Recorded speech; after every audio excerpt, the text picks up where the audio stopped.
বলে যে আমি সরকার থেকে এটা উদ্ধার করে আনবো, এটা তো আহলে হাদিসের মানহাজি না। আহলে হাদিসের মানহাজি না সরকার কাছে দাবি করা, জানো তো। আর আমরা রাস্তার পাশে দাঁড়াইছি দাবি করার জন্য।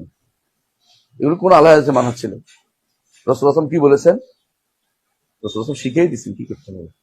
তোমাদেরটা আল্লাহর কাছে চাও, তোমাদেরটা আল্লাহর কাছে চাও। কোনদিন কোন আহলে হাদিস, কোন আলেম রাস্তায় দাঁড়াইছে দেখাতে পারবি না।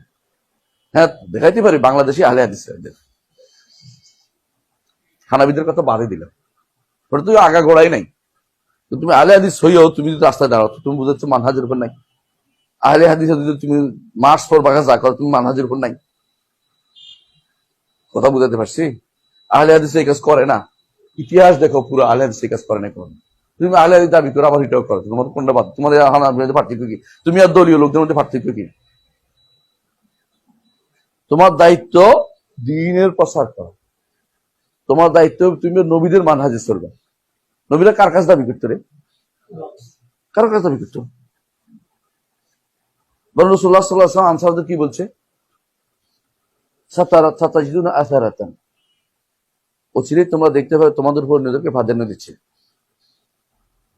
কি বলছে? দাবি করতে বলছে। কি বলছে? ইসবিরু, হ্যাঁ না তুজারুনা, ইসবিরু হাত্তা তালকাউনি আলাল হাউজ, সবর করতে থাকো। কতক্ষণ? একবারে হাউজ পর্যন্ত সবর করবে।